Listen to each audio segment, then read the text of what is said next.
Say, do you know what that is? You do not. But I'm going to tell you what it is. It's homemade cranberry juice. And over the course of the next 20-30 minutes, I'm going to show you how to make homemade cranberry juice with absolutely no preservatives and no chemicals and none of the other junk that's in the commercial stuff, which is actually just red sugar water. This actually tastes like cranberries. So sit back, relax, take notes, and by the end of the day, you'll be able to make homemade cranberry juice.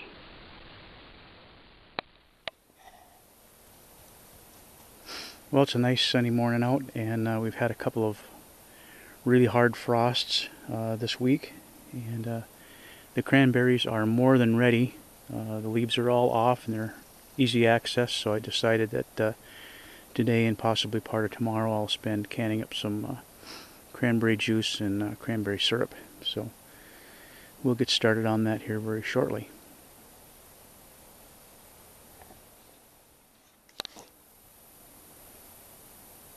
Normally I pick them by hand, but this year I'm going to be using this berry scoop here, and we'll see how we deal with that. Cranberries are a lot easier to pick than blueberries. They grow in clusters, and with the leaves all off, you just basically have to just grab the cluster in your hand and pull. But we'll see how this berry scoop works.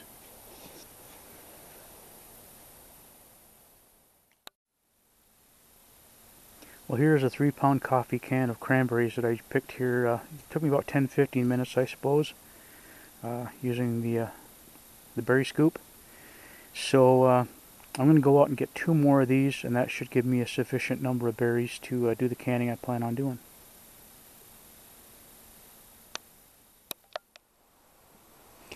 Well, here you can see our little stock pot here has been filled with berries. I put them in yesterday, and you can see the frost inside. We had another cool night, about 24 degrees out right now, and I'm going to take these in the house and put some water in this thing and start the berries cooking for the first step of the canning process. You can see that there's still some twigs and stuff in there. I got most of them out, and there's some kind of beat up looking berries in there, but it'll all come out in the wash, and everything will get strained and everything will be just fine and dandy.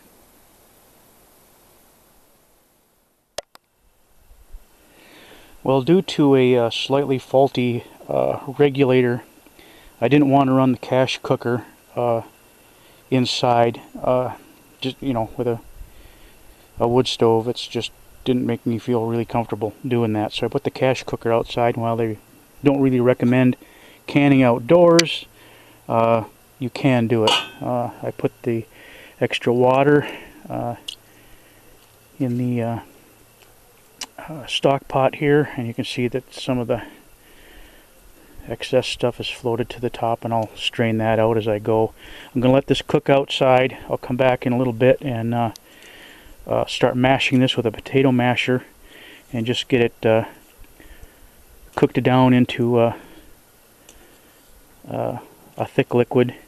I'll strain it, pour it off, and then recook the berries again, add more water and recook the berries, because it takes you can get a couple one or 2 cookings out of it, at least 2 cookings for sure, and get all the juice out of it, strain it, separate it, and then put it back into a stock pot. I'll probably use this one, and add the sugar until it becomes the right sweetness and right consistency, and then we'll can it up and put it in the pressure canner. But I'll be back here in a few minutes to start mashing.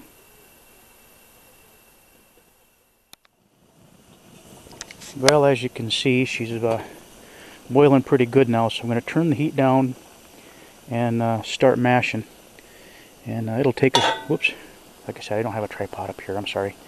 It'll take a couple tries. I'm going to start mashing with this potato masher. I like this style. This style works good. The squiggly one doesn't work as well, so if you can find one like this, use them. Works better. But like I said, I'm going to basically just start mashing these berries down, and I'll turn this heat down just a little bit. They don't gotta boil this high. I just did that because it's in the mid-20s out here, and I just wanted to kind of get that water temperature up as quick as possible. And like I said, I will turn the heat down and continue mashing and mashing and mashing. And then after the, when you turn it down, obviously you'll be able to see how red the juice is, opposed to just all the pink bubbles and stuff. But keep mashing, turn the heat down and let it simmer. And then after a while, how long, I don't know, I never timed it. Just turn the heat off, let it cool a bit, strain everything off, put more water back in the stock pot, add the berries in again, and you'll be able to boil a little more out of there. But that's basically, what was it, step 2 maybe? I don't know. Well, here you can see after I turned the heat down, you can really see how the liquid is turning a bright red. I've been mashing these for a few minutes here to get all the berries crushed and able to release their juices and stuff like that. It takes a bit of that, so I'm just gonna let them sit for a little bit and simmer, and then come back out in a few minutes and do it some more. And then what I will do, like I said, is I will strain these off and put the juice in a bowl, put the berries back in this stock pot here, add a little bit more water, and cook off a little bit more juice.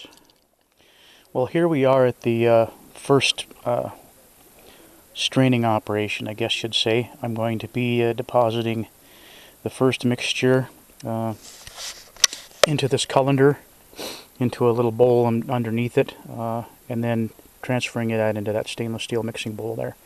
I'm kind of short on equipment up here, so that kind of takes me a few steps to get everything kind of going. I need more stock pots up here, that's for sure. Generally, recipes say strain stuff through cheesecloths. Well, if you live in a really rural environment, cheesecloth is kind of hard to come by, but things like mosquito netting and window screen material is much easier. There's a brand new window screen material I got for replacing a window, so I just used the excess, and it works good. It works better than cheesecloth. So does mosquito netting. So that's just something for you to think about. And what you do is when you pour it in there, kind of mix it around a little bit, because it'll have a tendency to not want to seep through all the way. So just stir it around a little bit. Well, here we are. We've got most of the berries transferred into the colander, and you just take your potato masher and stir it around so that all the juice gets through. And then I'll dump the excess berries into this little pan here, and then pour everything into this mixing bowl, the stainless steel mixing bowl. And once it's all transferred, I'll put the berries back in here, add a little bit more water, and get at least one more cooking out of them.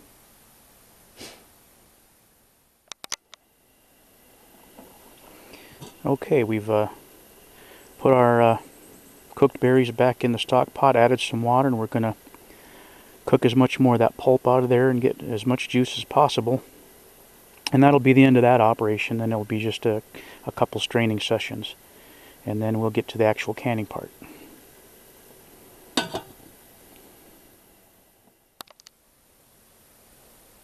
Here you can see we've got a good sized mixing bowl already of the first straining process for the juice. We'll get that other batch cooked up and add it to this.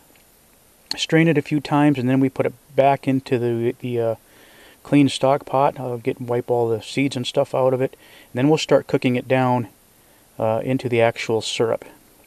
We'll be adding the sugar, and I just do it to taste. I don't have a particular formula. I just add a little bit of it at a time and cook it, and when I get it to the taste I want, I stop.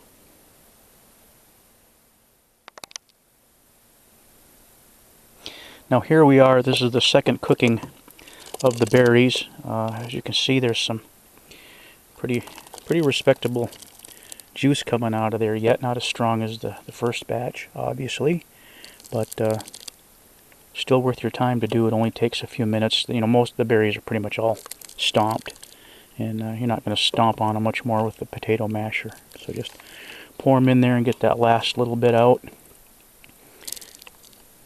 Take your potato masher and swirl it around so all the juice passes through. And once we get this separated, we will put everything back in the stock pot after restraining it another time, and then we'll start the cooking process and adding the sugar.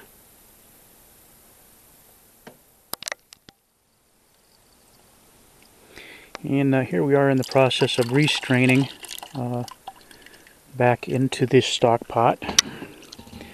And when we get all the liquid transferred, we will inspect it and see if anything passed through that shouldn't be there, and we'll probably restrain it again quick, and then we'll get to the cooking process.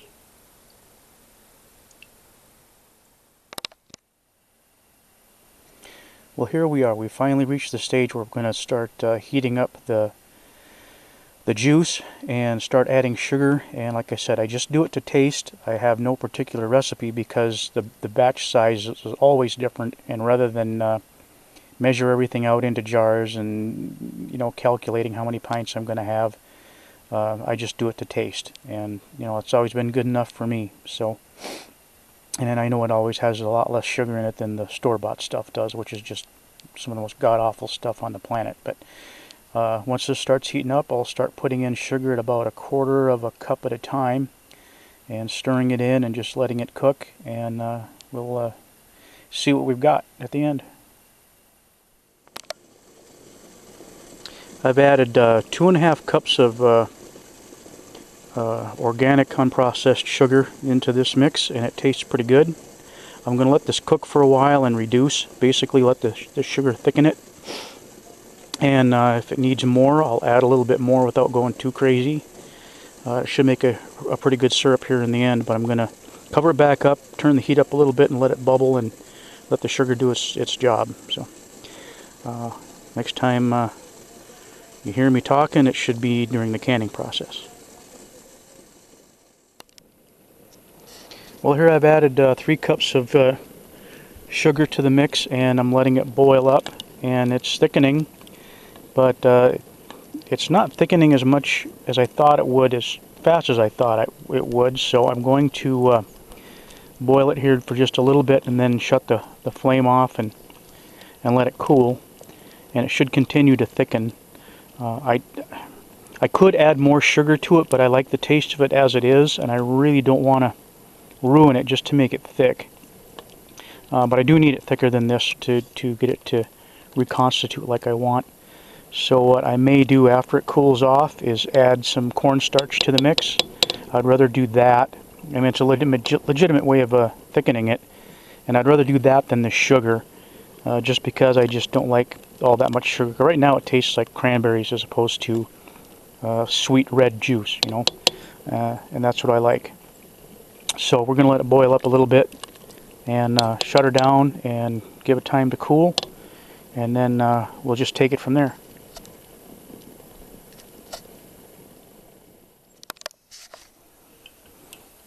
Well, I let it sit overnight because I was running out of daylight and the wind came up, and since I have to kind of do this outside, I decided to err on safety, having an open flame out when it's been so dry. You can see it thickened up really nice. It's still a little runnier than a good syrup would be, so I'm going to save that for the next batch. So I'm going to strain it off again as I put it into the jars, but this will make really good juice. So now that's what I mainly use it for anyway. So I'm going to do this batch this way, and maybe I'll do an add-on for the next batch I do and do things a little differently and get her to set up just a little bit more.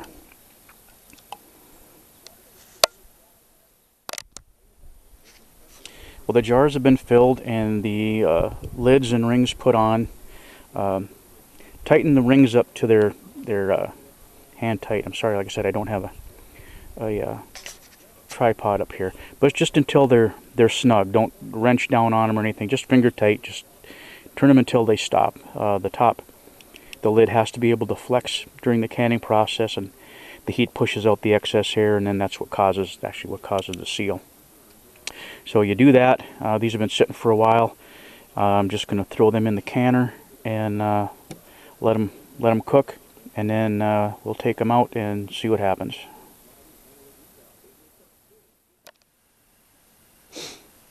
Here the jars are in the canner, and I'm going to put the lid on and let it heat up, and when the weight starts to jiggle, like I said before, we'll adjust the heat so that it just keeps jiggling just a little bit. We don't want to boil the water out. And we'll just let this stuff can up, and we're going to call it a day for the canning, and do it again next week. Make another batch.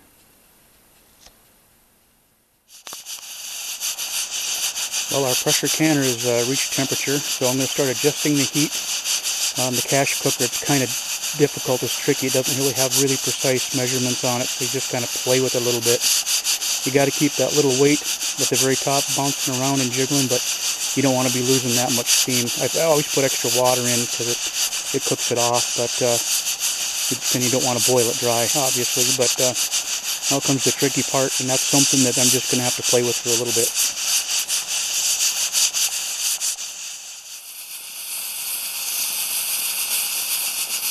Here, hopefully you can see the weight jiggling a little bit. Like I said, I'm going at 10 pounds. You can do it at 5 pounds, but I'm going to do it at 10 pounds for about 15 minutes. That's longer than they recommend as being needed, but you know, what the heck.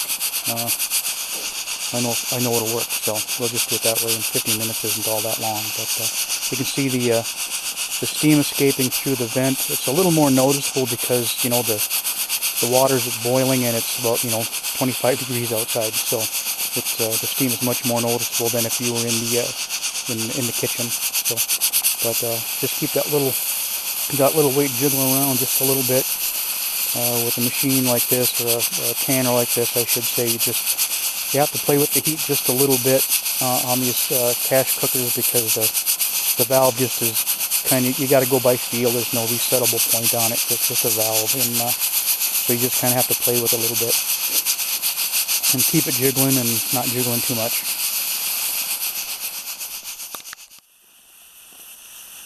Well, there, I've just turned the heat off. I canned these at a total of 15 minutes with the 10-pound weight on top. Here's the weight here in case you weren't sure what that was. And that's quite a bit longer than what the book actually recommends, you know, the 5-pound weight for 8 to 10 minutes. So I overdid it a little bit, but that's fine with me. I'd rather make sure, you know. So I just turned the heat off. What you have to do, it's very important, is make sure this is cool to the touch before you remove this lid, because there's a lot of pressure in there. So just leave it outside, and as soon as you can put your hand on this and it doesn't burn you, you know, it's cool or neutral, just leave it alone, and then we'll take it to the next step.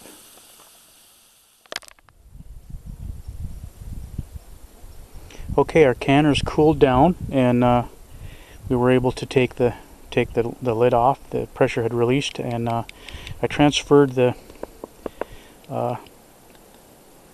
jars onto a towel, and I'll transfer them inside to another towel. You see, some of them haven't sealed yet, but they will. They'll pop back and forth. You'll put them on the towel, and you'll hear them going pop, pop, pop as these lids seal and unseal a couple times, and you basically wait about 12 hours or so, or the very next day is when I do it, is the next day, and just check them, and if they've sealed, that one's sealed, that one's sealed, that one hasn't, that one hasn't, that one has, but they more than likely they will, and if they haven't, you just put them in the next batch and cook them again, but they more than likely will seal after about 24 hours. Then tighten the lids down, and that's all there is to it.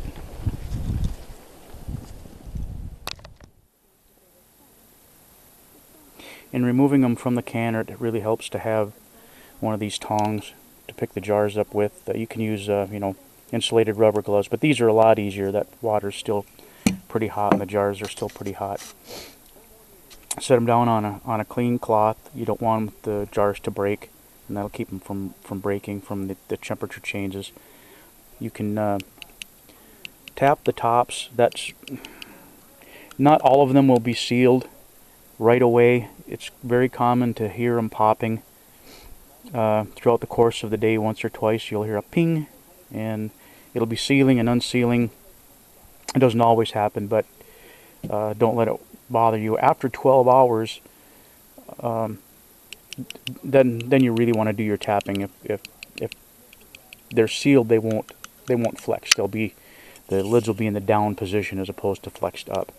And these should all seal nicely. If they don't, then all you have to do is put them back in the canner, remove the lid, wipe off the rim, and inspect the lid to make sure that there's no contaminants or anything on there, so that it gets a good seal. And then just recan them with your next batch.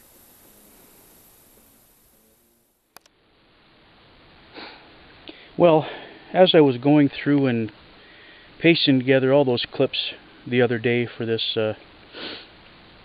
cranberry making video, some of the clips came up missing out of my computer somewhere. I don't know what happened to them. You'd think that I would have put them in the same folder, but searching revealed nothing.